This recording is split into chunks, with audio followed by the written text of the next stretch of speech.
Good evening. Welcome to New Year, New You. I'm Dr. Kyle Peacock, and today we're going to be going over the tools and principles to get your health into gear. We're at the start of the new year.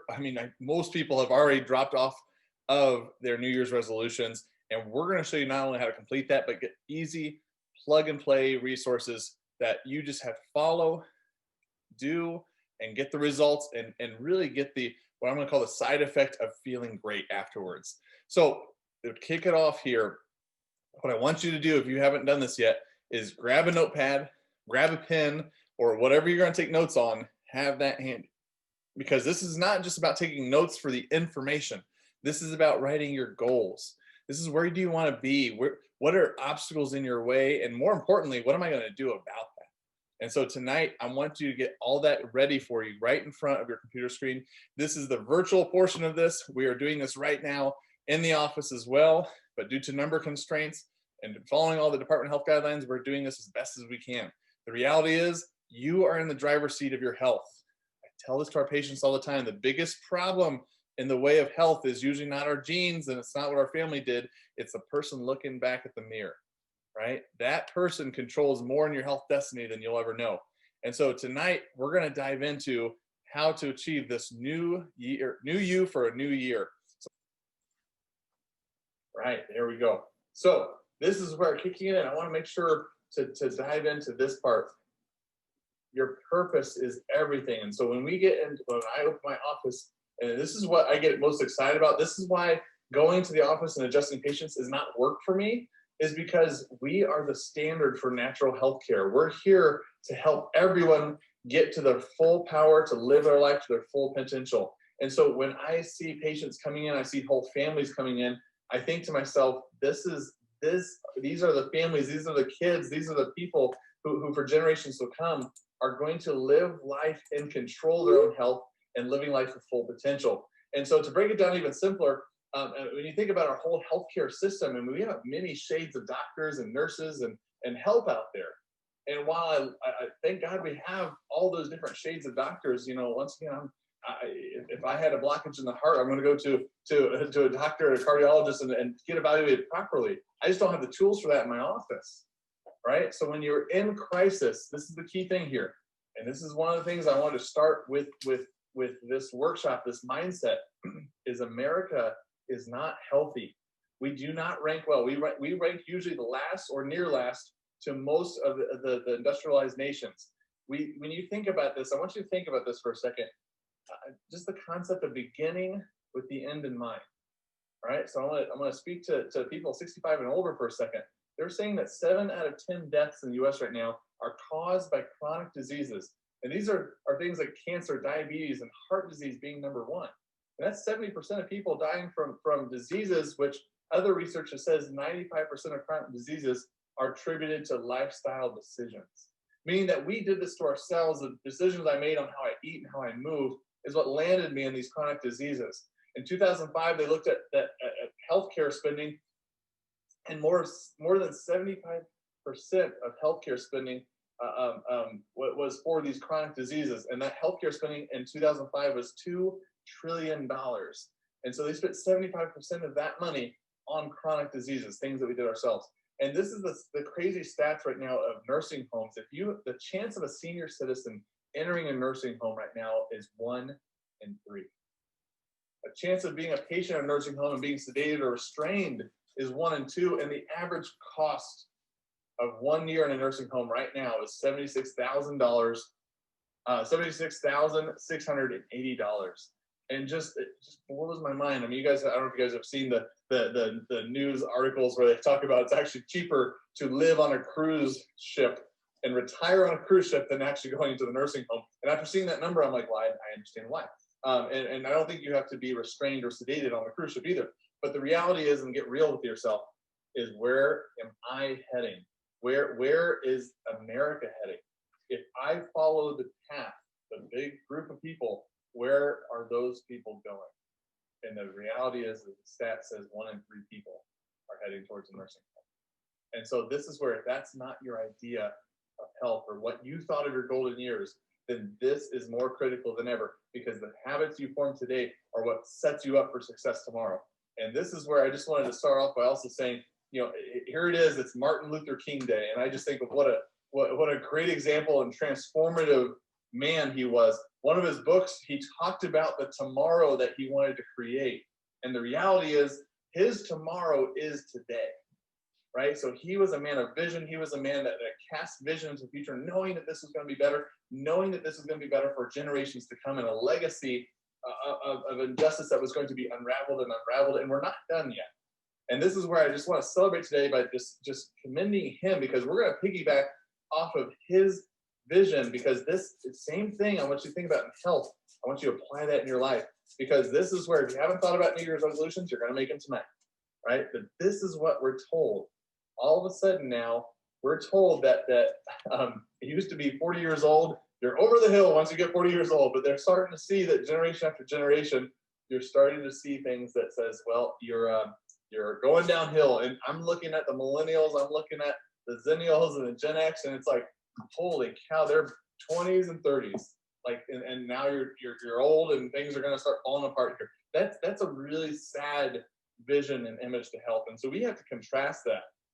So first and foremost, I want you to right here is that you are already doing something better than most of your peers and friends and family around you, because you've taken action and you're here tonight to go over not just the information, but to set goals, remove obstacles, and achieve those results. And so we're going to be going over 3 primary things tonight, and that's mindset, your nutrition, and exercise. Because when you think about it, your New Year's resolutions are almost always, surveys, we've asked patients before in the office, and they always fall down to, I want to lose weight, or I want to eat healthier, or some people just want to have better relationships. They want to have a greater sense of purpose, and that falls under mindset. So we're going to really hit these hard tonight. And this is where, once again, you think about habit forming principles. And before you get into nutrition and exercise and how to move and even chiropractic, you got to have the mindset to do so. So when you think about the mind of a champion, it is this. They have a reason, they have a why of why they're there, why they're accomplishing that mission, why they're doing that said thing. It's single-minded focus, and they're not breaking the chain. So when it comes to losing weight, it doesn't just happen. You form a plan. You have a reason for doing it.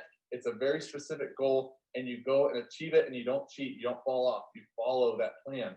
And so this is where some of you right now need to write down, based on your New Year's resolutions and your goals and what you would like to see about your health this year, why do you want that? For some of you, all you need to do is look around the room, and you're going to see your little kids running around. Like that is an amazing reason of why you should be healthier.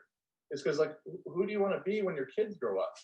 Like, one of my favorite things to do is I get to enjoy a lot of vacations and time, and going fishing and going on cruises with my parents, and I've even had vacations with my grandparents. I got to brag for a second. My grandpa just turned 94 years old, and he's not stopping. I mean, someone forgot to tell him to grow old, because he's just, he acts like a 70-year-old.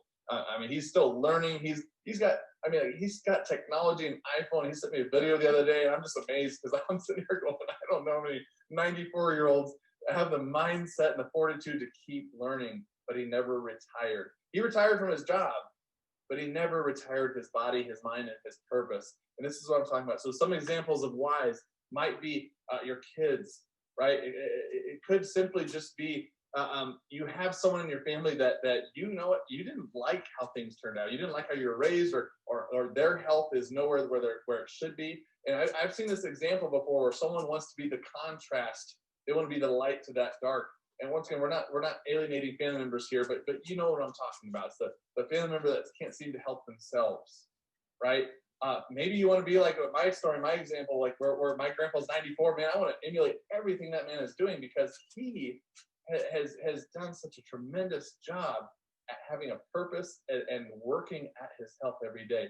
He tells me when he wakes up in the morning, one of the first things he does is he sits on that chiropractic wobble cushion so that he can warm his spine up.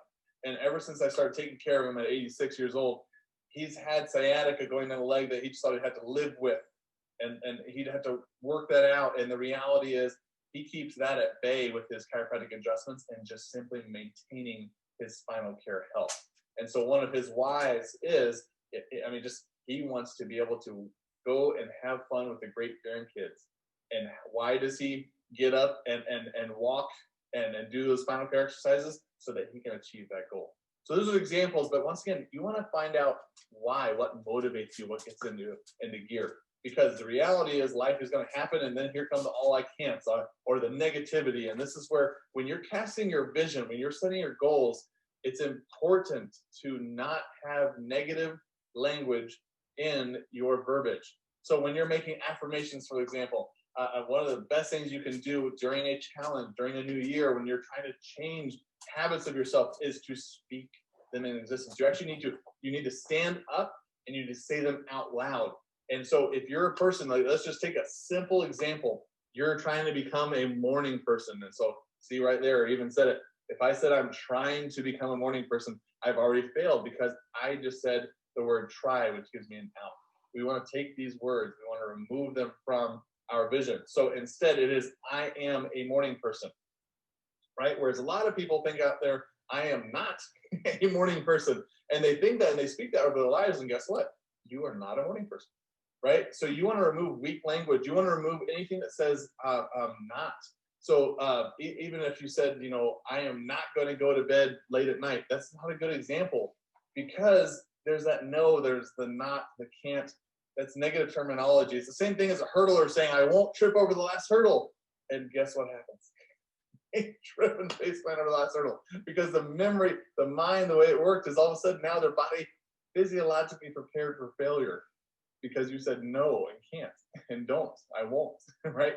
Instead, that sprinter, that hurdler needs to say, I'm going to sprint through the finish lines 10 yards beyond to make sure I had the best time possible, right? It's in their physiology, their mindset actually prepares for success, right? And so what you want to do is you want to start identifying what things are in your way, what things do you see in yourself that you want to change, right? So these are items that your resolutions are there to resolve and to fix. Then know where you're at and start speaking life into yourself. Take this and take the opportunity to I want you to do 3 things with this. Number 1 is you speak present tense. This is critical. In our example, if I just want to be a morning person and wake up earlier, then I am a morning person, and I love the way I feel when I get more done in the morning.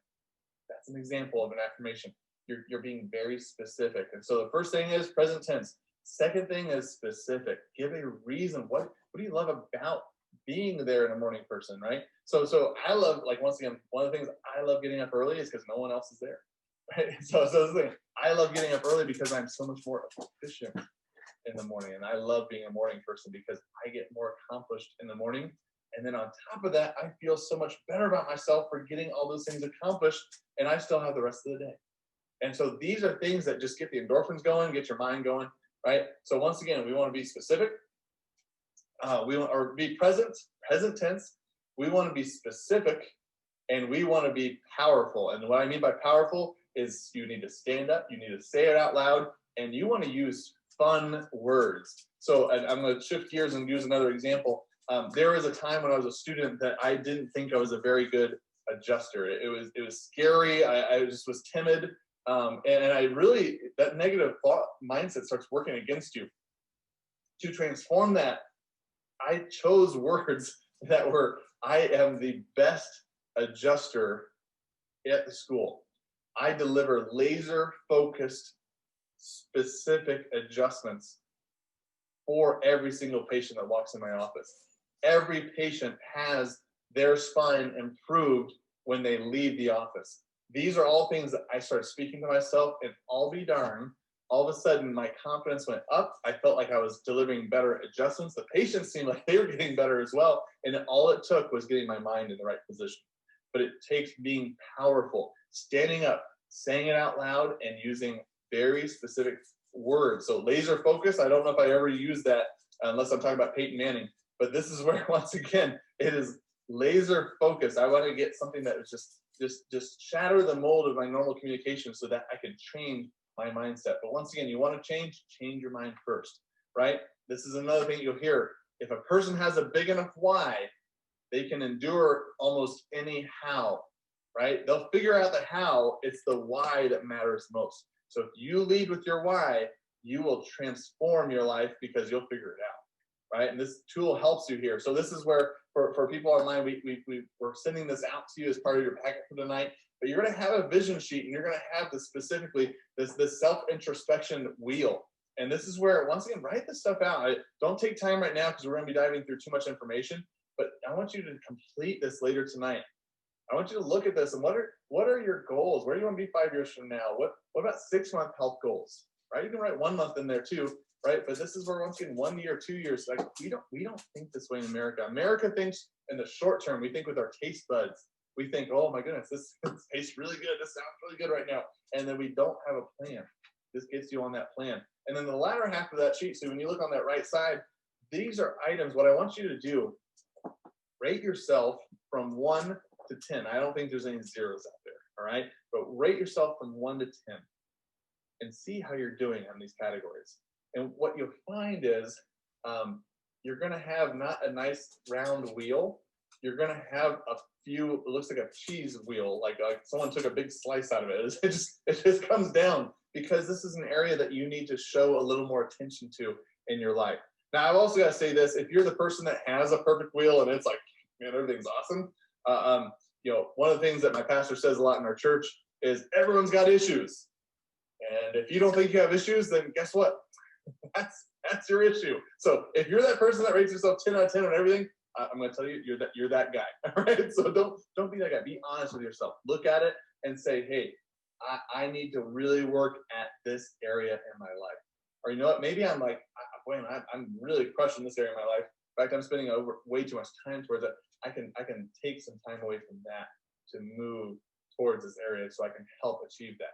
If you do this twice a year, you'll notice that things shift and change, and it's a good exercise to do, but it helps give you direction and intention and purpose for accomplishing your health goals and really your social your social well-being as well, right? Because this is where, when you look at it, Proverbs 29:18 says, where there is no prophetic vision, the people cast off restraints, but blessed is he who keeps the law. And once again, it's just right there in scripture. You follow a plan, you have a vision, man, you are blessed. When you have nothing, it's here's, and you're left to open destruction. I mean, that's what I'm talking about, is we want to transform your life, get those health goals, and move on, right? This is the reality, though, in America. We're going to dive into some of the harsh reality, is that I like to call it the sad American diet, the standard American diet, right? It's leading worse and worse. I mean, all I have to cover with this is simply this, is that we are not getting better. We're getting worse. If you look at calories, just calories by themselves, and we'll talk about that later, but calories consumed per day by adults, if you go back and you look at 1970, we were consuming 1990 calories. We were under 2,000 calories a day. All of a sudden, by the year 2000, that went up to 2,300, and now, year 2015, we have 3,000 calories a day. And just, it's a runaway train, and then in fact, you have I don't identify with calories. You find all these different schools of thought and these plans, these diets, and they're not working for America in general. So we have to get real with ourselves. We have to start using this stuff. And I use this to say this, it's knowing where you're at, measuring the success of where you're at so that we can get better and improve it. Because over the years, America is getting more and more obese. America is not trending well in many health categories, not just obesity, but cancer, heart disease, diabetes, like these chronic diseases. We are winning the gold medal, unfortunately, on these issues. So we have to transition and start the year out right. And this is why we do this. So the thing is, I want you to decide right now, is this your year? Are you wanting, we're just talking about want, and desire. Do you want to change? Do you want to improve? Do you want to be healthier?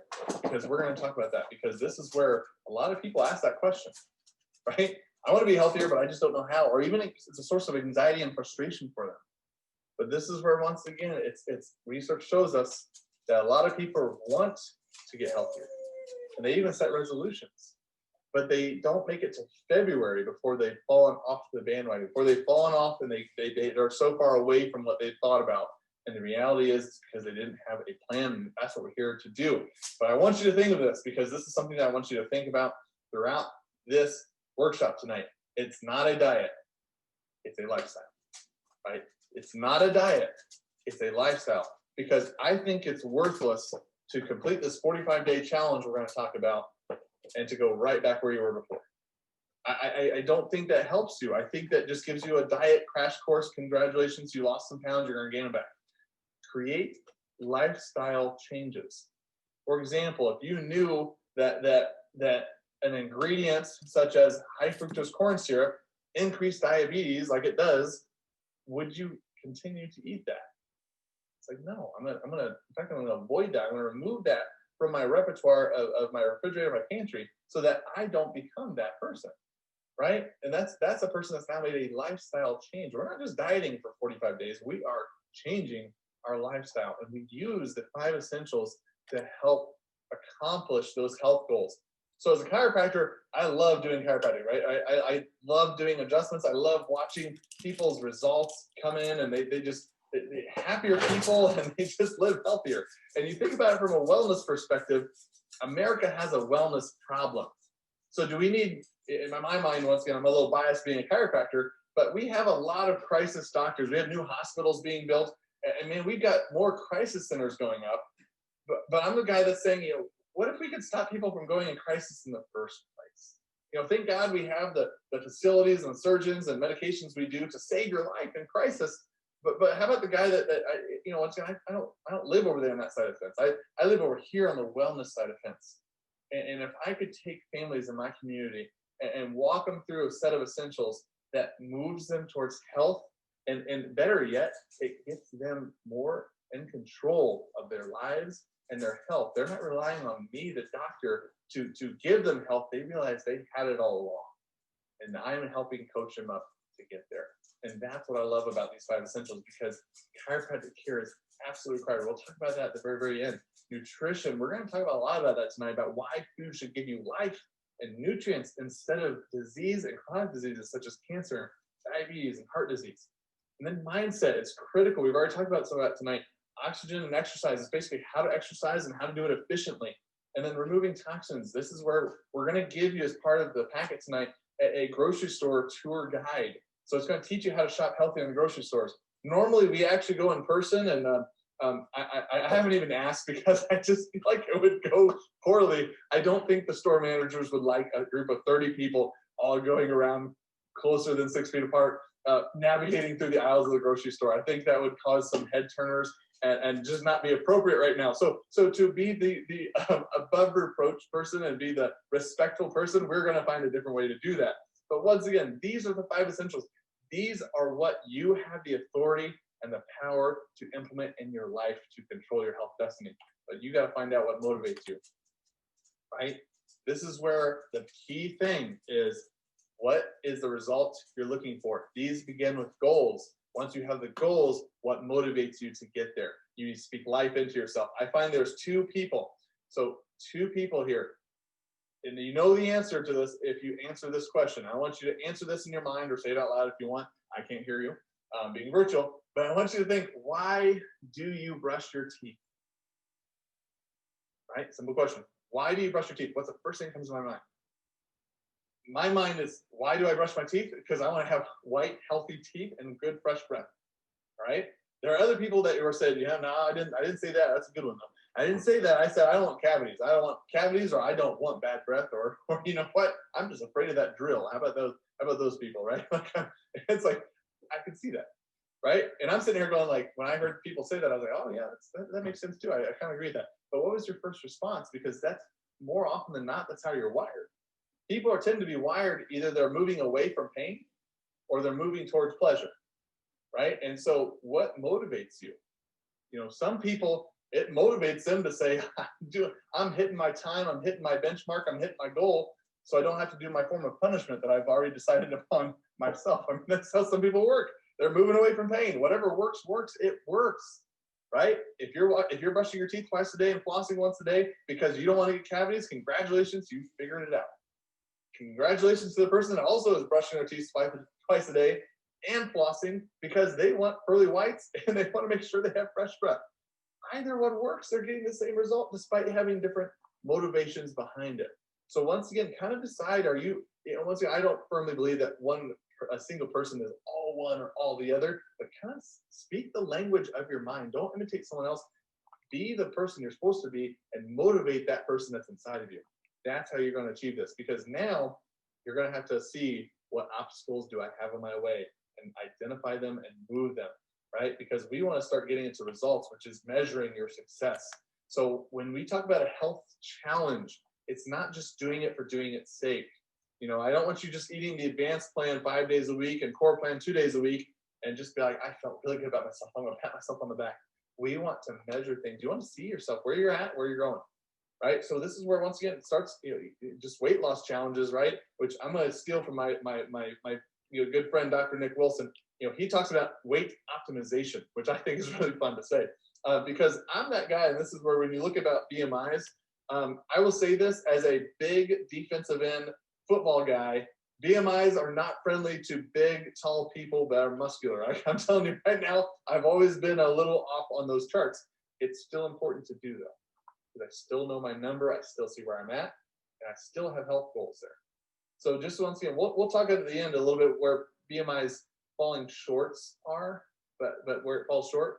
But I still want to talk about the relevance and why it is important, is because it takes the average person and saying, you know what, there is no body weight, like all-encompassing universal body weight that every American's supposed to follow. It doesn't work, because there's men and women, there's different body sizes, tall, height, and this is where, once again, you want to change that mentality to BMI, body mass index, is simply this. It's a very simple chart, but it goes off of height and weight, and it gives you a numerical number, and then that number helps you know where you're at.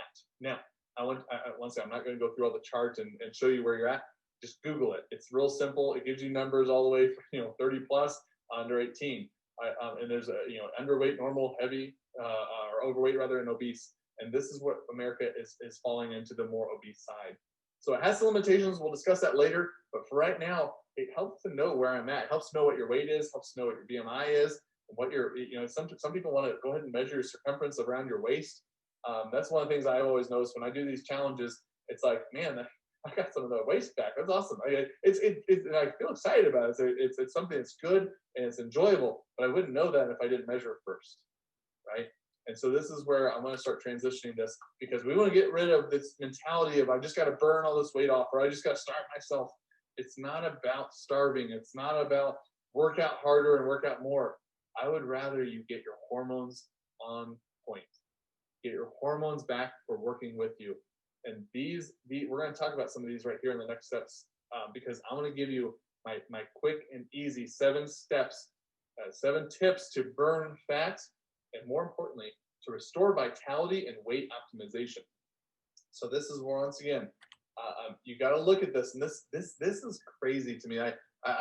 While I'm sharing this, and why this I think is important to everyone, they were talking about this, and this is a comorbidity. They talked about something with cancer, and they found that belly fat was a #1 predictor of cancer. And I was just like, oh, that hurts a lot, because Americans are not doing well in the stat, which probably shows you why we have the highest cancer rates in the world. But this is where, once again, follow these 7 tips to burn fat, restore vitality, and weight optimization. #1, we've got to cut the processed carbs. This is #1. It should be #1 on everyone's list, because what are, someone's going to ask, I can see it's white bread right there. What are the processed carbs? Well, it's not just the breads, right? It's the wheat pastas. It's the cereals out there. It's the donuts. It's the candy. It's the the sodas, the sugary drinks at Starbucks, and not just Starbucks, but you get the drill, right? It's all of these things, and it's not the whole and God intended use of sugar, right? And it's processed to the point to just excite your taste buds, and it causes a devastation of health afterwards. Cut this stuff out. If you need more help with this, by the way, or anything we're talking about tonight, get plugged in, call into the office, or text in, email, Facebook. We're here to help you, but help get you these these answers. But once again, cut the processed carbs. Another thing, processed carbs that came in a box, this didn't come from a tree, right? So once again, it's like, it just stay towards the outside of the grocery store. You'll be better, right? Count toxins before calories. Before you even, I mean, sometimes on the front of the box or label or whatever you're buying, man, it'll have low fat, non-fat, and natural, and all these cool sounding words, and the box is nice and naturally colored. It's so great. But you flip it around and you got to look at the ingredient list. First things first, and I don't want to go into the whole rules of ingredient list reading, but if you got a list that just keeps on going and going, you get the drill. Put it back. Just don't even bother reading all of it, because I mean, if you think about it, like, you want to be eating whole foods. Like the simple joke is like, how many ingredients are in an apple? You know, it's supposed to be just an apple. But then we have an apple that, you know what, it doesn't say organic on it, so we know that this apple was sprayed with pesticides, right? We know that some of that is actually on the outside of the apple. We know some of that made it inside the apple. That's not labeled. There's no nutritional label for an apple, right? And so this is where you got to start thinking outside the box. Like, it's not as convenient as you may think about it.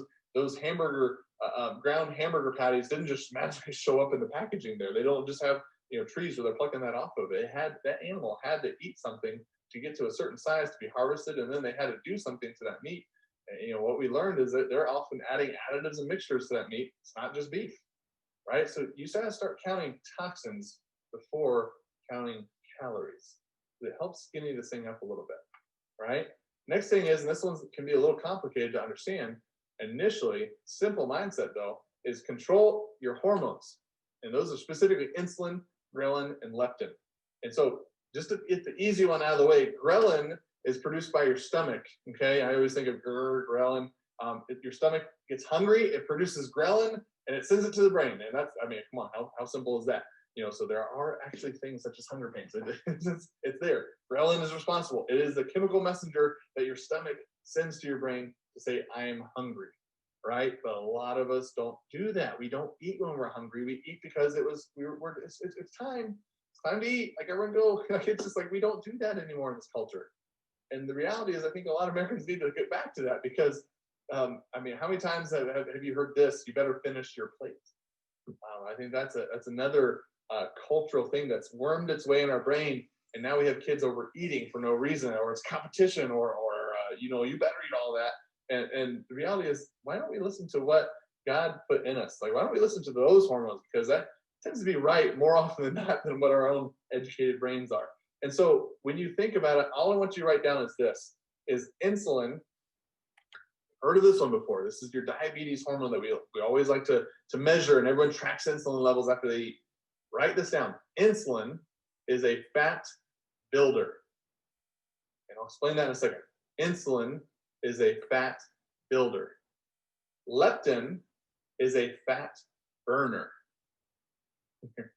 Yeah, you're writing that one with a little more excitement. I like that one. Fat burner. So I just, before even knowing about anything about insulin and leptin, like, which one do you think we wish we would have tracked in this country? I mean, we obviously track insulin. We'll track the fat building one. That sounds like a great mental game to play, right? I'd rather track the success number, like the fat burning number. That would be, come on, how many people would rather do that? You can do that, by the way. It just gets very expensive, very pricey, very quick. The reality is, what happens is, your brain and your body likes to make sugar, and likes to make chains of sugar called glycogen, right? Sugar, this is like maybe one of the key things that you can write down tonight. This is my quick, easy metabolism explanation. Sugar is rocket fuel. Sugar enters the bloodstream and we burn it very quick, and then excess sugar is stored as fat to be burned later. The problem is, most of America's sugar consumption is sky high. I mean, my stats are a little old now. In the 2005, it was like we were eating more than 53 teaspoons a day. Kids were doing 10 more teaspoons on top of that, right? Well, no wonder we have so much fat. No wonder we have so much obesity, is because we're building and more, like we're preparing for winter, but winter never came. So we're just big storehouses of fat, right? And so the reality is this, is that sugar burns quickly. Fat burns long and slow. Fat was designed to give you a nice sustained energy. In fact, your body is more prepared to convert fat into sugar than sugar into fat. We have more biological processes and physiological processes in us to convert fat into sugar. And I want you to think about why for a second. We would have to be eating all the time if we weren't set up and amazingly made to convert fat into sugar. I mean, think about it. If we missed a snack or a meal, we would just keel over and pass out because we didn't have enough blood sugar, right? But because we are wonderfully made and our body knows exactly what to do, right? We know how to fast, how to go without a meal, how to, oh my goodness, how inconvenient was that? We got stuck into traffic and now we've missed dinner. Like, our body sees that, knows that, and it'll start taking fat from around our body and using that to make more energy for yourself. And we were designed to do that. And it's a very efficient system. And the reality is, we want to be seeing that, because what happens is when we consume sugar, insulin immediately signals the cells to move sugar into the cell. So it takes it from the bloodstream, all this sugar that's in the bloodstream, and it moves it into the cells, right? Storing it for later, fat. Leptin is produced, get this, by the fat cells, by the fat tissue. Leptin is produced by the fat to signal the brain, hey, we're good. Not only is it saying, like, hey, we're good, we're full, but it's also saying it's time to start burning the fats. We don't need to eat anymore. We have enough in the storehouses. We can just keep burning that and use that. Make sense? So this is the fun thing, is like, we have, our culture has done so much sugar harm and so much insulin resistance that our brain is actually resistant to leptin as well. And the cool thing about it is when you start applying the principles that we're talking about tonight, you're going to start to see a shift in your health, and your cells all get cleaner, they work better, and you're going to start to see that your brain listens to your hormones again, which I think is amazing, right? But once again, simple explanation of the issues we have. Just follow these steps and you'll see. Feast and famine, I just think, once again, we talked about this already, this whole concept of eating your whole plate, or you got to feast and you got to go to all-inclusive buffets and just eat and stuff your brains out. Like, get away from that. Right? It's like, we're not here to do that. We're not here to do that, and we're also not here to say, what snacks are you doing right now, right? What are your go-tos? I mean, so many people I talk to, it's potato chips, or it's sugar cookies, candy, things like that, and it's like, these are the things that are killing you with that hormone thing we just talked about. So get rid of that stuff, right? Intermittent fasting, we're going to talk about that a little later too, but this extended fasting idea, OMAD is 1 meal a day, by the way. But this is where we're going to start talking about some of those principles, and even the 45-day challenge. You can implement these things, and it helps your hormones reset, and it helps you get the results you're looking for.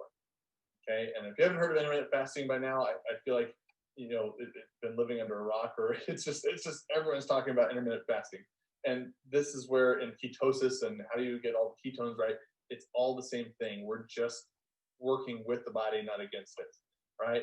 And this is one of the other things. Max T3. This is exercise. You want to burn fat?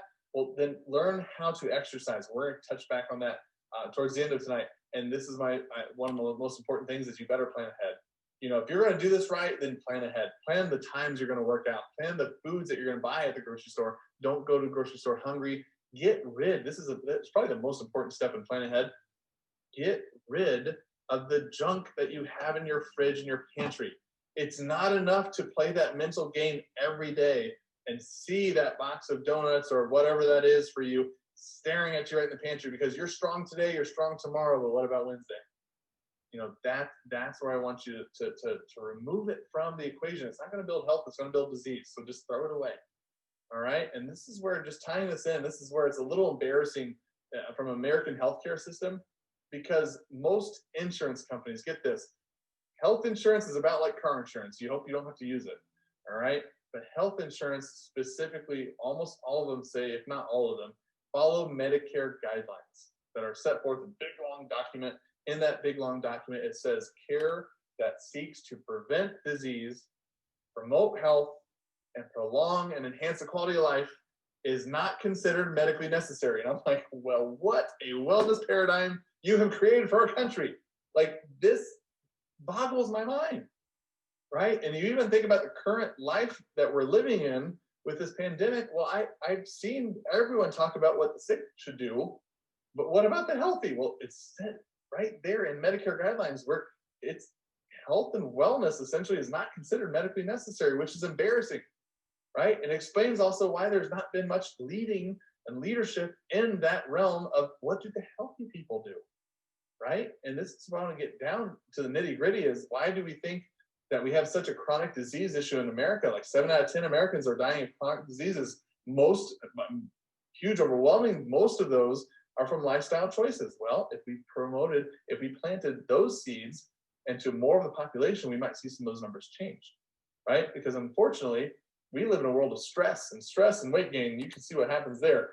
Once again, stress leads to this hormone called cortisol. Cortisol gets in the way of helping your body regulate the hormones naturally, number one. But number two, it also leads to a lot of those cravings. And so this is where, once again, you think about one of the things I think about is comfort foods, right? So you think about how do people manage with stress? Well, just find your bucket of ice cream or find your beer or find whatever that is that comfort food is to you, a bunch of carbs, right? Yeah, that's not your brain talking. That's your stress hormone talking. That's your taste buds talking, right? So when we talk about stress hitting weight gain, stress absolutely gets in the way of your body's ability to burn fat and weight optimization. So we want to talk about stress management techniques. So this is where, once again, I am not going to be your doctor on fixing all anxiety and all of stress. In fact, I'm going to tell you, this way, it's that stress is always going to be there. It's always coming. It's always going to come after you. So find a way of dealing with it. Find a way to own it. Because if you follow just simple techniques like this, number one, I think it's just identify the stressor. Some people live stressed and I don't think they actually know what's stressing them out. Because if they identify what's going on, then they can actually form a process or a way to combat it or a way to conquer it, right? And it's a way of dealing with it the rest of their life, but take time to exercise. This is probably the most important one on this list, aside from knowing what it is. Exercise does wonders for your body's ability to manage stress. Utilize friends and family and connect to your why. If you feel like you're stressed, well, guess what? If your why is having fun with your kids and being a great grandfather or grandmother one day, then I think that's a bigger frame than whatever that work, stress was that week. Things like that. You want to make sure to reconnect to bigger frames and where you're at. That's why we had the 45-day challenge. It's designed to get you in a different shape of health, whether that's weight and or eating healthier. And it's not a diet, it's a lifestyle, right? And I don't want you just having information. I want you to change your health habits. You should mark the start of this 45 days and where you want to be at. Vision cast that person, speak life into yourself. And why 45 days? Well, simply put, I was looking into it. Research is all over the place, by the way. If you look up on Google, how long does it take to form a healthy habit? You're going to see anywhere between 18 and I saw one that was 254 days. So it's like, oh, do tell, right? I'm so glad we know what's going on. The reality is it depends. And one of the biggest, the most popular diets I see out there right now, and it's very successful, is Whole30. I mean, you think about it, what is Whole30? Well, how long does the Whole30 last? 30 days, right? What is it? Well, it's Whole Foods. It's pretty cool when you think about it. Very aptly named, short, but I've met a lot of people who've done Whole30, and then they go immediately back to what they were doing before. It didn't create a lifestyle change. Now, it can happen for some, but once again, this dieting thing is still in our brains, and we want to transform how we're doing things. We want to transform our pantries and our refrigerators and our kitchens. That's what it comes down to when it comes to foods. So 45 days, it's just longer than a month to make sure that we're getting those lifestyle habits created, and we're going to be doing it with a bunch of people. You listen, I'm not a biker myself, but if you go into the biking and professional road biking, it's always easier. They show how much less energy it takes to bike with what's called a peloton, the group of people that are all biking together. I'm sitting here thinking I don't steer very well with a bike. I'm not very good. I would be worried about tripping and falling over one of those bikers. But these guys are all trained. It takes less energy to bike in that crowd. Same thing happens when you're doing this with a herd of people. It takes less energy, and you can accomplish more together than you do by yourself. So use these 45 days. Build a strong foundation. The cool thing is this is plug and play. We've got meals set in place. We've got everything at your fingertips right there. I mean, it's got exercises for you. But the reality is so many people just want to feel better or look better. This is about getting to the nitty gritty stuff on how to do that. And I want you to start thinking of this as what the side effect is. You look better. But what you actually did is you transformed your body from a sugar burner to a fat burner. You are muscle building, you are disease killing machines, and you also, by the way, get to feel better and look better.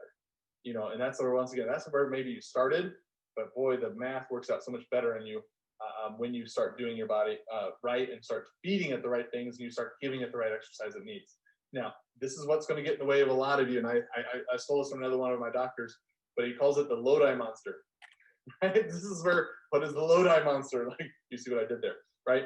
The Lodi monster is the law of diminishing intent, right? What happens is, and this, I'm going to steal this from John Maxwell. He used to ask this: 5 frogs are sitting on a log. 4 decided to jump off. How many are left? And if you're like me, the first time I read that, it's like, well, 4, 5 minus 4 is 1. 1 is on the log, right? That's not what it reads. Read it again. 5 frogs are sitting on a log. Got that. 4 frogs decide to jump off. They decide to, but did they? So the law of diminishing intent is how many people decided to work out this year, but failed to show up. Failed to even put on their workout clothes. Failed to even get out of bed, right? Law of diminishing intent. Oh, and by the way, the longer you drag those decisions out, the longer you procrastinate them, the worse this gets, the bigger the Lodi monster becomes. When you know something is right, you do it, right? That's the intention here. And so this is where a lot of you guys need to address the monster in the room, is that if you're that person that, boy, I have a lot of good well intentions, or you know what, this is what this is what gets in my way, this is my obstacle, then you need to set a plan and do it. And you just get in your mind, that's one of your affirmations, is I just do the plan. If I'm just tired, I'm not even, my brain's not even awake yet, I know I'm getting there and I'm doing it, I'm starting my day here, right? I heard other people, like a person in my church, you said, I'm a pro at procrastination. I'm just like, oh boy. Yeah, it's not good. It's not endearing, right? But this is where, once again, remove these obstacles to accomplish this 45-day challenge overview. I do not want this challenge to be I started it, it got hard, and I bailed. Let us help you. That's the point of doing it with a big group of people. Big overview. Once again, you have this packet for the virtual here. We emailed that to you. If for whatever reason you didn't get it or have trouble reading or whatever that is, get into the office. We're here to help you. Facebook us, call us. We want to help you succeed at your health goals. It's going to cover meals. It's going to cover nutritional deficiencies or supplements that you need to be taking right now. It's going to cover exercise programs. It's going to cover the discipline mindset, what that looks like. And then more importantly, it's going to talk about what it looks like to keep your body in health the rest of your life, which is really what chiropractic is all about. And so we're going to talk about the meals, because this is where the nitty gritty of it, this is done very simply. It's simple. Monday through Friday, you're doing advanced plan with intermittent fasting, right? Saturday, Sunday, we're doing core plan. What are those? Let's talk about that, right? The advanced plan and core plan. The core plan, that's the easier one. This is, I think this more is the wellness maintenance plan. This is what you always do. And so this is always talking about healthy fats. We want a lot of healthy fats. Those give you, it gives you a sense of I'm full. And it also gives you, those healthy fats help get you to a better state of health quicker. It's not just removing sugars. You got to replace them with something healthy. If it was just removing sugars, that sounds a lot like Atkins. Atkins didn't focus on the healthy fats though. And this is where we're more important than I want the health-minded people to be on the healthy fats first. No damaged fats. These are your trans fats or mostly labeled in the grocery store hydrogenated or partially hydrogenated fats. Let's stay away from that. Canola oils, the corn oils, vegetable oils, all those are damaged fats. We want to remove those from our body. Naturally raised animal products. Guys, fish are not designed to be grown in little cages and swimming around and pooping all over each other. They're designed to swim in the wild and use those muscles, and that meat will always look better and be more nutritious for you. Same thing, cows are designed to eat grass. Chickens are designed to be out free range in the grass, not cooped up in a little cage, right? Or in a big warehouse, right? Whole grains and ancient grains, and be careful here. The marketing is getting devious with this one. Ancient grains is a popular term right now. What I'm talking about, whole grains and ancient grains, is sprouted grains. Ezekiel 4.9 is a great brand. Ezekiel 4.9 bread. You usually find it in the frozen section because bacteria, mold specifically, like to eat this bread so much because it's so good and nutrient dense that they have to actually freeze it. Otherwise, the mold gets it too quickly, right? And a variety of fruits and vegetables on the core plan. It's just like, once again, don't just eat a pineapple every day. That's not an idea. You want a variety of these things. Now, kick it up a notch, like Emeril Lagasse style, kick it up a notch. Maxliving's advanced plan, still focusing on healthy fats, but we are no grains here. We want to eliminate anything that turns into sugar, which is including, if you go down towards the bottom, fruits, a lot of fruits, or starches, like some of the vegetables and starches, like potatoes, and even carrots sometimes can be very starchy, very sugary. They turn to sugar very quickly. We want to eliminate those things because our whole idea with this advanced plan is to hyperdrive your fat burning mechanisms in your body. Sometimes you got to shake some rust off. Sometimes you got to convert your body from a sugar burner to a fat burner. This is how we do it. Once again, same healthy fats, same no damage fats, and same animals need to be from their actual natural sources, right? And if you don't know what this is, or this is all new to you, or this sounds overwhelming, notice I didn't really describe every living detail of these things. It's because it's in your Align Your Health book. So get this book, open it up, get to the nutrition chapter. We talk all about it. And the best part is, at the very end of this book, you'll have recipes that correlate that. Now, we have recipes in that 45-day challenge packet as well. So you've got all the tools and resources there for you. It doesn't require 100% understanding, just copy and paste. It's really simple, right? A couple of our doctors actually even published, you read about a lot of these, but just showing that doing the advanced plan, doing corrective chiropractic care with type 2 diabetes, you can reverse this. And it's so frustrating to me that we see, this is not just happening in Maxliving offices. We're seeing this happen across the nation where people are learning that diabetes type 2 is a reversible condition. But you go to the Diabetes Foundation and they describe it as a progressive disease. Progressive meaning it only gets worse. And I'm sitting here, I'm like, how many case studies do we have showing that you can reverse type 2 diabetes, yet the Diabetes Foundation is only projecting failure? And then I even went on to look up their recommended example of breakfast, lunch, and dinner. Breakfast was waffles. I was shocked. I mean, because it doesn't say syrup on there, but or syrup, whoever you are. But who's going to do waffles with just the waffle, which is already a processed carb, right? It's like they're going to add even more sugar on it, and yeah, that'll keep them diabetes all day right there. And then on lunch, aside from a few veggies, they were eating pita, which is once again another processed grain, processed sugar. And then for dinner, another processed sugar of stroganoff. Pasta. Are you kidding me? This is not no wonder you call it progressive disease. You're keeping them there. Your recommendation is absolutely keeping them there. Get to the advanced plan and watch what happens. Your body can get, I think of yourself, you got yourself in this mess, you can get yourself out. Once again, and this is where you can keep your doctor, you can keep them tracking your blood sugar, change your lifestyle, and watch your doctor ask that question I love hearing. What in the world did you do? Boy, you're getting so much healthier. Seeing the weight come off, your A1C numbers are dropping, your blood sugar, fasting glucose has dropped. What have you done? Which I think is great because a doctor is asking a patient how to be healthy. But once again, this is not a knock to those doctors. I'm sure they get frustrated at the same time because they see most of America going one way, progressive disease, right? And I wonder how long does it take before you get fed up with that, right?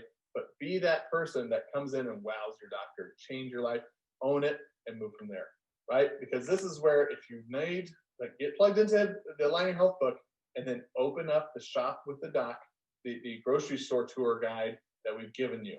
All right, it'll walk you through the grocery store. Now, it might take you longer the first time you do this at the grocery store because guess what? You're not as efficient at doing this yet, but you will get very efficient at it. And in fact, it takes less time to go through the grocery store because you don't even have to go down every aisle.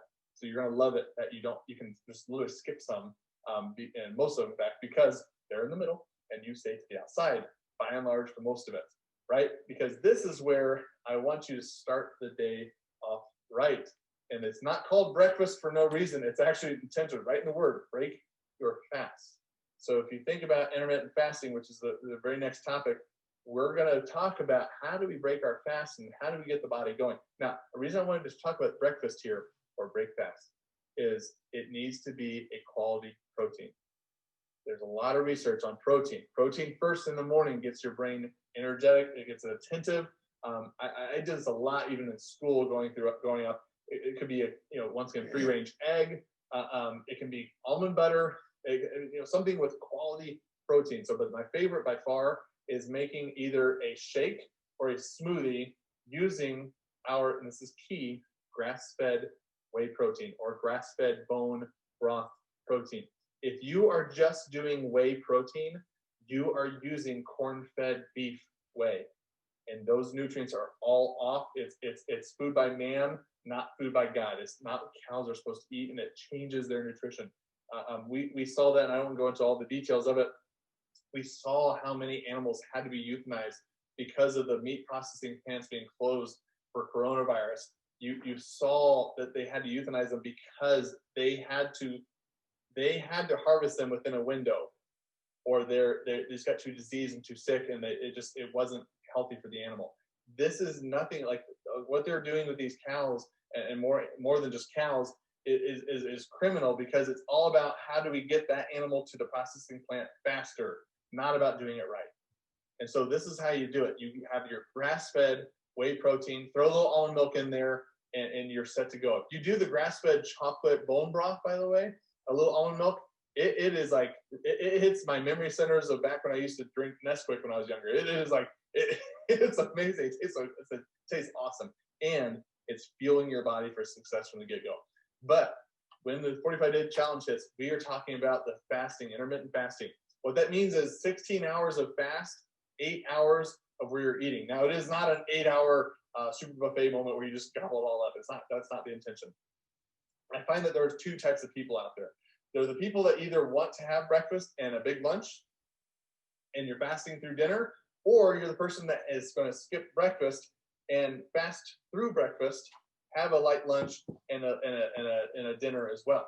And that's like, once again, you got to decide who you are, because you got 8 hours to give your body nutrients and give it things, and then you're basically working on the rest of your hormones when you're fasting. Those hormones are getting the rust kicked off of your processes, so it can get used to burning fat for energy again. So we got to give it the exercise it needs as well, and that's how you do it, with intermittent fasting. So some of you guys need to up your game when it comes to nutrient deficiencies here. When I say nutrient deficiencies, everyone's got one. You've got to have a quality multi, right? It's just what it is. I'll talk about that in a second from a more wellness, maintenance, lifelong stance. But when it comes down to this challenge, I want to help you with these supplements. Now, there are several that are recommended here, and you can see 4 of them. I personally am going to recommend 2. First of all, if you don't have a quality protein powder like whey protein or bone marrow protein, or we even have the vegetable protein, the plant protein, which is also very tasty. I actually, there's a lot of mornings I actually prefer that, and it gives it variety. Once again, I like changing things up a bit, so it gives my taste buds a little more fun. But once again, a quality protein in the morning gets your metabolism kicked off right. So once again, if you're that person that's going to break fast or not do breakfast and not break your fast, then you can do this first thing at lunch. It's not hard. I mean, in fact, that's what I did for my smoothie today. It is right at lunch. I had a smoothie with the bone broth protein in it. All right. So, and the other one is this metabolic burn. Now, this looks like, I mean, it caught my eye the first time I saw it. I was like, oh, burn is highlighted there. It must be those weight loss pills. Right? That's not what this is. This is about helping to fight the cravings, helping to shift your metabolism, helping to shift your hormones to this idea of a fat burner, not a sugar burner. So by that method, it helps support the healthy metabolism and promotes fat loss that way. It's the longer road, but it helps you here. This is not something that I recommend doing all the time. I think for the 45-day challenge, it's perfect. Doing a 2-month supply of that is to help give your hormones the nutrients they need to get it right and right the ship. And once again, we talked about this already, but the grass-fed, emphasis on grass-fed. If you're not doing grass-fed, throw it out. I mean, just throw it away. It is hurting you. It's not helping you, because we're also not just getting the metabolism right, but this is where it's going to help get your mind right. Your muscles are going to be fine-tuned for athletic performance and decrease inflammation and toxicity. So once again, this is a play on words here. We have all been told you are what you are. You are what you eat, and it's like, well, that's not true. You are what they ate. Right? Because once again, a cow's omega-3 content, think about this from a red meat standpoint, right? They talk about red meat, oh, it's not heart healthy. It's in fact, it causes heart disease. Well, I'm going to disagree. Grass-fed cows Grass-fed red meat is heart healthy, loaded with omega-3s. They have a 4-to-1 ratio with those omega-6s and omega-3s. 4-to-1. Salmon is 2-to-1, by the way, wild-caught salmon, right? And this is where, when they feed them corn, and oh, by the way, it's not just the corn. They feed them the silage, the husk, the stalk, the fibrous parts of the plant that really have no nutritional value.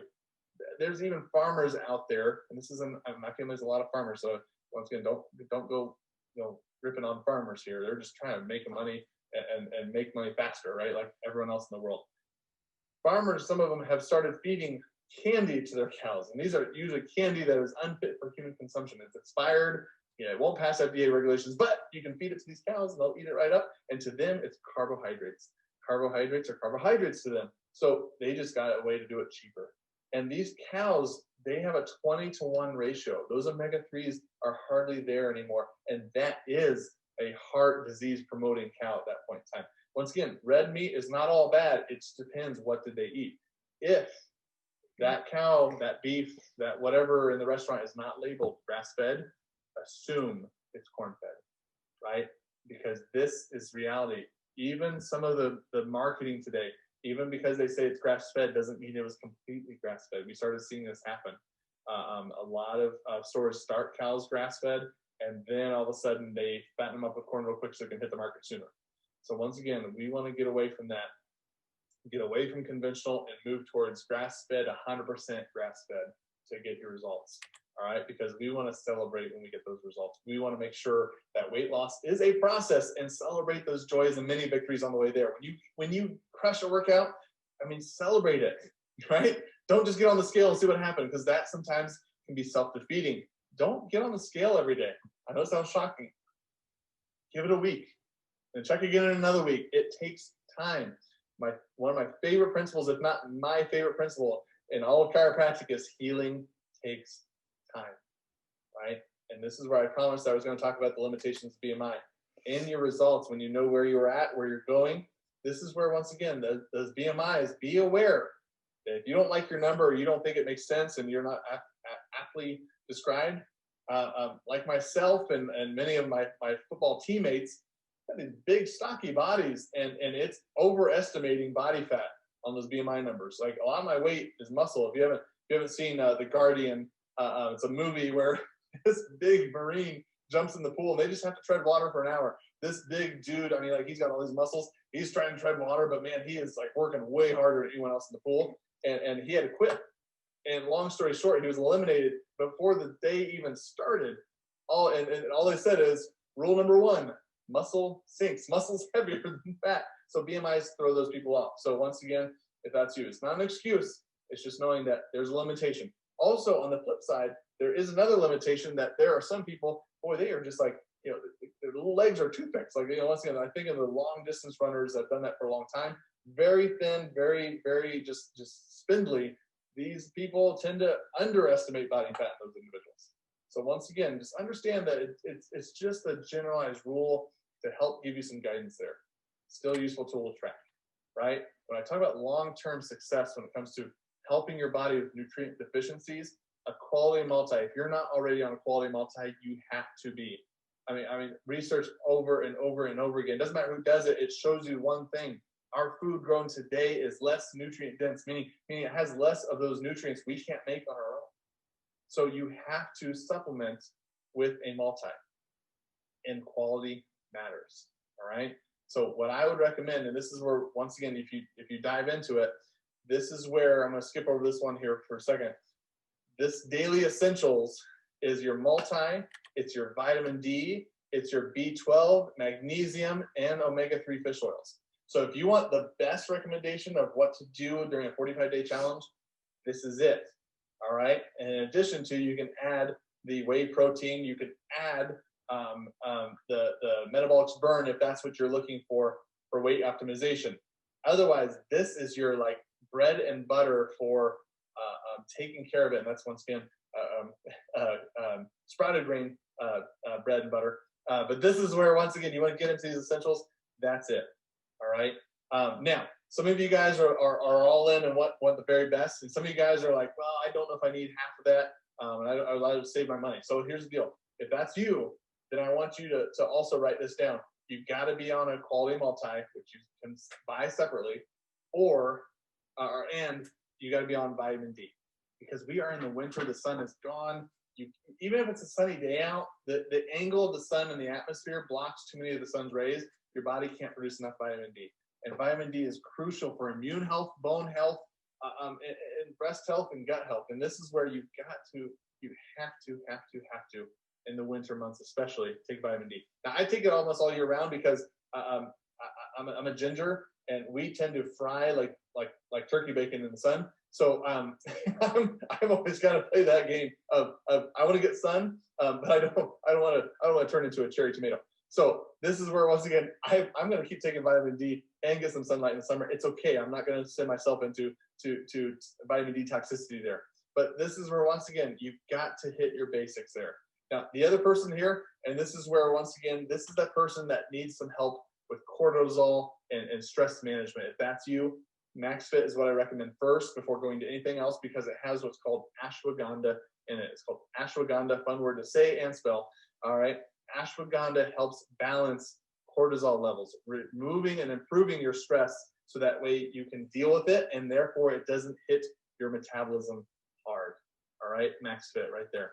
Okay. Once again, and we're going to transition this and close this out very efficiently with exercise, because once again, exercise helps burn fat. It absolutely does. But most people's idea is to do classic cardio. We're going to bust those up. But I see a lot of people don't even get to the cardio station, even if they're going to do that type of workout, because gyms are too expensive. It's too difficult. I don't have enough time. I don't know where to start. I don't know. I'm not a trainer. Like all these, they're complaining, right?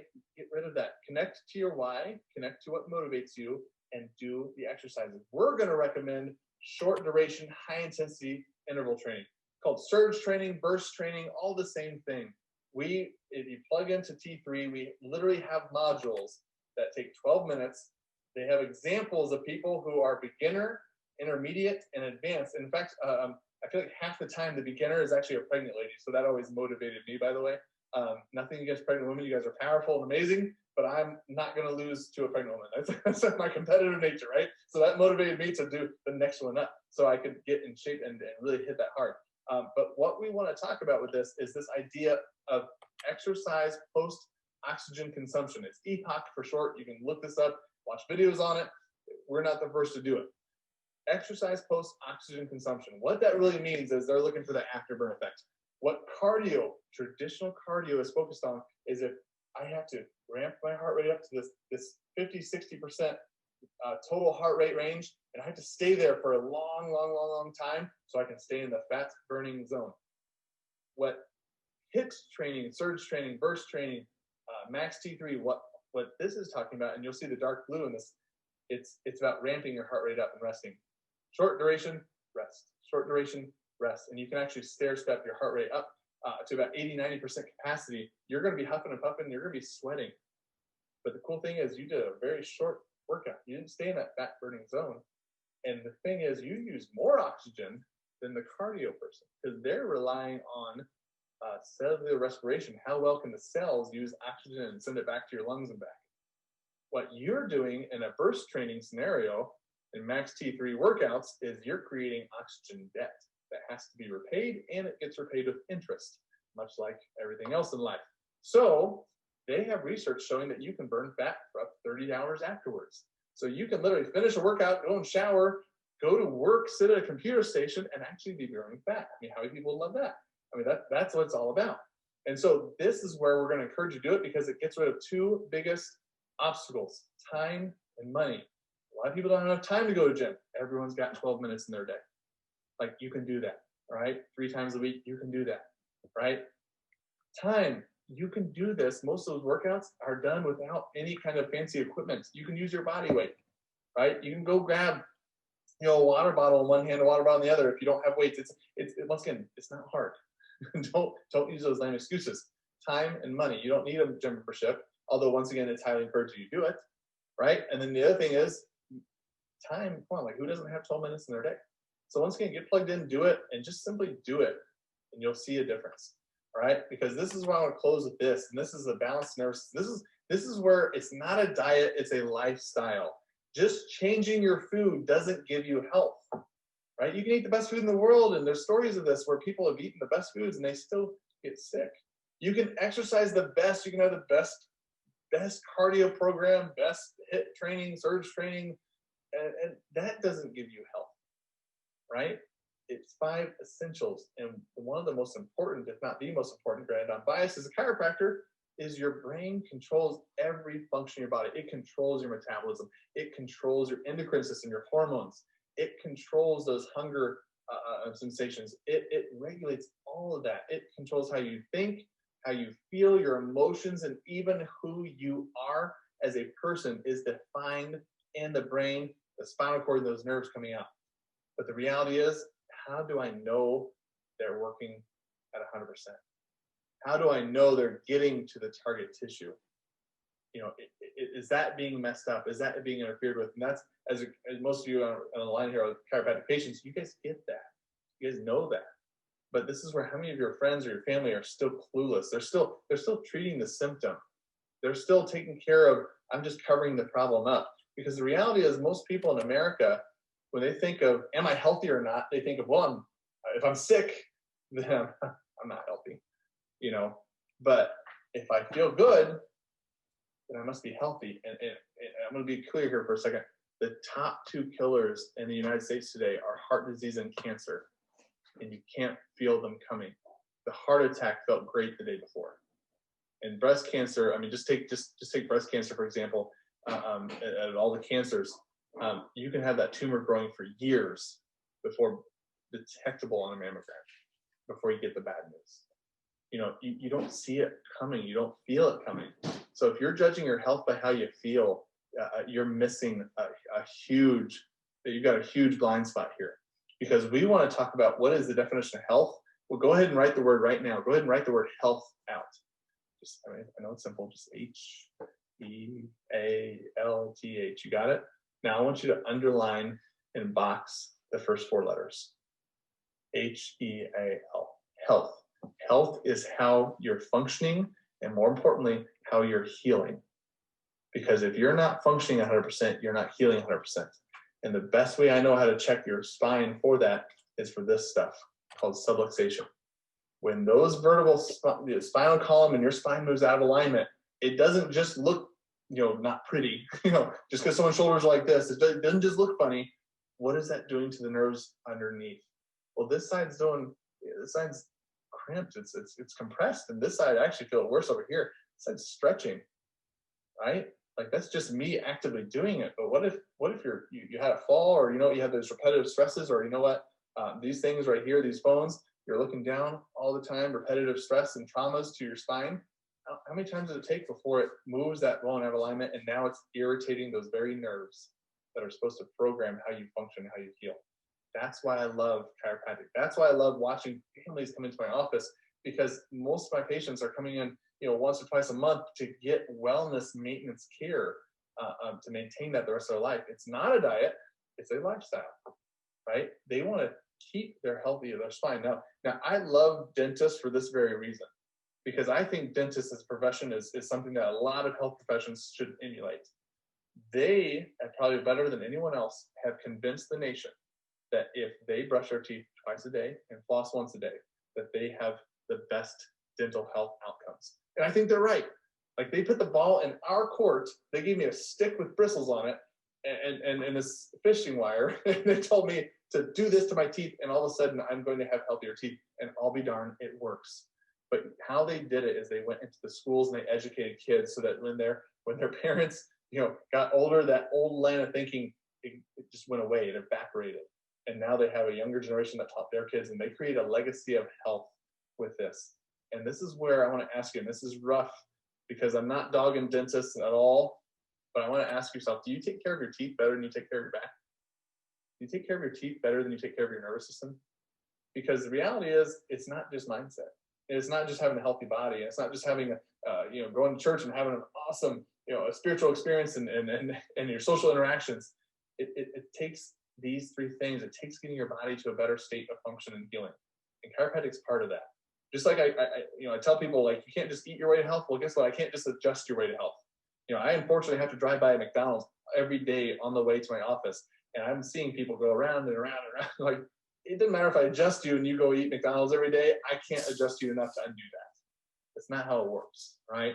So get to what is help. This for my patients right now, it's like getting that home care item out and making sure you're doing that every day. Whatever we've talked about in the office, if that's your area to focus on and to work on, get that out and start working on that. I want to share with you one of my craziest stories I've had in my office. It's a patient, her name is Jeannie. I'm going to show you, before I show you her x-rays, you'll get why it's crazy. But Jeannie had one of those scenarios that just, she had a problem, she had a small problem, and it turned into a medium-sized problem, just for the story's sake, right? And she went and got medical advice, medical care. They gave her some pain pills, they covered it up, but they never actually found the cause of the problem. And so all of a sudden she's taking pain pills, but the problem is growing, developing more arthritis, more wear and tear. And then all of a sudden now she gets so bad the pain pills aren't working, so now she has to get surgery. So she does one neck surgery, she does a couple back surgeries, she gets another neck surgery, and on the third neck surgery, she ends up catching an infection from the surgery. And it's not just an infection, it's not just bacteria, it's one of those bone-eating infections, very rare. And it ate, and this is where, if you're looking at these pictures, there's two on the right, it ate all of the vertebra and all 7 of those vertebra and the neck. So they had to then do multiple surgeries after that to create, it looks like a Chinese finger trap, like titanium mesh in the middle to replace most of her vertebra there. That wasn't enough, so then they had to put, on top of that, they had to put a plate with screws in it to just even symbolize a vertebral column in her neck. And then they had to actually protect the nerves behind it. So then they had to put, and I counted them, 28 screws with rods in her neck on the back end to simulate what the vertebral posterior elements were doing. It creates this nice column for the spinal cord and those nerves to come out. She shows up in my office, and the surgery, there's no more surgeries they can do. They said pain management is your only option, and they ran out of steps to do. And so she showed up, and the greatest scene of desperation I've ever seen in my office, just not knowing what the next step was, and just said, "Can you help me?" And I looked at the x-rays, and I'll be honest, it took a while, because there's not a single segment I can actually move in that neck. Like I can't alter that. I can't change that. It's like, what am I going to do? And so what I think is neat is that they fused her neck, and I measured the before, I measured the after taking care of her. It's the exact same curve. It's the exact same 52% loss of curve. We didn't change the curve. I can't change the curve. It's fused. All we changed was her posture. I worked and adjusted her spine to allow her to stand up straight and get that head, that 10-pound head, back on top of her shoulders. Because when her head was forward, if you look at that middle picture, she has 27 millimeters of forward head posture. That's like holding a bowling ball out in front of you and wondering why your arm is getting tired. That's your body telling you that this is not healthy, this is not good for us long term. And her body didn't know how to communicate this, that we need to get the head back on straight. And the problem, the subluxations were underneath it. I can't change what happened to her at that point, but the difference is she went from unbearable desperation, not knowing what the next step was, to in a couple months, all of a sudden, her pain was mild and she was able to function well. And here's the crazy thing. If you look at the picture on the far left, you can see they didn't just stop in her neck. They did fusions in her low back, but no one ever talked about her hips being off. Her hips are crooked. Her hips are rotated. Well, no wonder arthritis is forming. It's abnormal wear and tear, right? I can't change that right now because it's fused, but I can certainly still keep unrotating the hips so that it straightens her out there. And if you look there, it's not a cell phone in her pocket, by the way. That's a surgically implanted battery operated device that's wired to, if you look at the very top of the picture, you'll see these little dashes, these little bright white dashes. That's a little electrical pad they put on her spinal cord, so that the thinking is that this is going to cancel out pain signals. So the body's still screaming in pain, but the brain's just not going to hear it.